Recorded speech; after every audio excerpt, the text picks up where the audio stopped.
Hello guys, welcome to my channel. Welcome back to Talk Barca. I hope you all are doing well. In today's video, we will be reacting to the UEFA Champions League group stage draw. We really have some good fixtures and some exciting matches coming up in the UCL. And also, Barcelona are going to face Bayern Munich in the group stage. All coming up in today's video. So sit back and relax and come on, let's get on with it.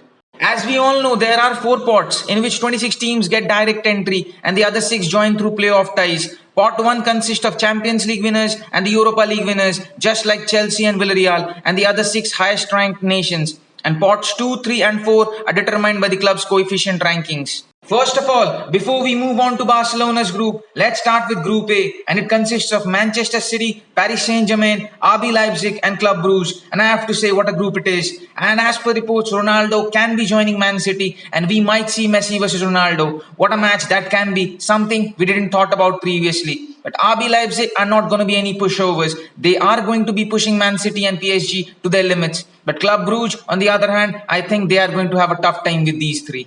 Moving on to Group B, we have got Atletico Madrid, Liverpool, Porto, Milan, and to be honest, it's another tough group. And I think every team is going to be tested. Atletico Madrid will be trying once again to win the UCL, which they haven't been able to do. Diego Simeone's men have lost a couple of finals.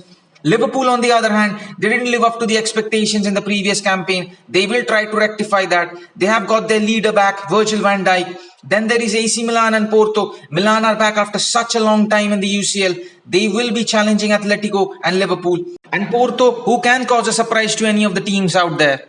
Now moving on to Group C, which consists of Sporting CP, Borussia Dortmund, Ajax and Besiktas. And I think Dortmund have the quality within themselves. And we all know Erling Braut Haaland, who sometimes scores goals for fun. And Dortmund versus Ajax, it's going to be a good match. On the other hand, we have Sporting CP and Besiktas. Both of them might cause problems for the other two. And I'm very much interested to see how this group finally turns out to be. Now moving on to Group D, we have got the likes of Inter Milan, Real Madrid, Shakhtar and the new team Sheriff. There will be a couple of great matches between Inter Milan and Real Madrid. Inter on one hand have lost 2 of their quality players, Lukaku and Ashraf Hakimi. They had a brilliant last season and they will be tested this season. Then there is Real Madrid, who right now desperately wants to sign Kylian Mbappe. We have to wait and see how that turns out to be. Then there is Shakhtar and Sheriff. Given the other 2 teams, I think these 2 are going to have a tough time. But who doesn't love an underdog story? Now moving to Group E, our group, it consists of Barcelona, Bayern Munich, SL Benfica and Dinamo Kiev. Surely, Bayern Munich will be a test for us. We all know about their quality, be it in attack, be it in defense, be it in midfield, anywhere. On one side, it looks scary and on the other side, it is good for Barcelona. It will be a test to show us how good we are and what we can really do. Then there is also Benfica and Dinamo Kiev. Both of them can cause an upset, but I think both of them are going to have a tough time. But you never know in football, anything can happen. Now moving on to Group F, it consists of current Europa League winners Villarreal, Manchester United, Europa League runners-up. What a final that was, Man United losing in penalties. And also you have Atalanta and Young Boys. This is another tricky group for me. Manchester United did have a good window, signing the likes of Jadon Sancho and Rafael Varane. Then there is Villarreal, who has a pretty good squad, a good coach. On the other hand, there is Atalanta and Young Boys. Atalanta, they have quality. You can never write them off. They are a team that can cause a surprise. And Young Boys, they will be providing competition to the other 3 teams.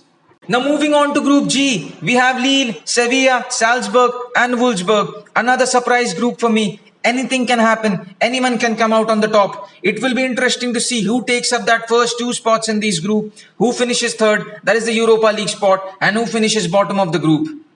Now moving on to the final group, Group H. It consists of current UEFA Champions League winners Chelsea. Then there is Juventus, Zenit and Malmo. Chelsea, they are an exciting team to be honest in my opinion. They have got some really great players and they can surely challenge for the trophy once again. Then there is Juventus, who had a few ups and downs last season, qualifying for the Champions League in the last match of their season. But I think they are still a very competitive squad. They have got Allegri back. Then the other 2 teams completing the group are Zenit and Malmo.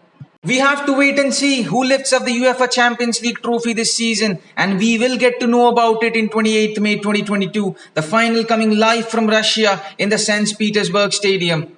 There are some great teams and there are also some teams who can cause an upset. We will have to wait and see how this year's Champions League unfolds. So that is it for today's video, guys. Do let me know your thoughts in the comment section down below. Or what do you think about the groups? Which teams can come out on the top? And especially what do you think about our group? Up till then, don't forget to like, share, comment and hit that subscribe button. And I'll see you on the next one.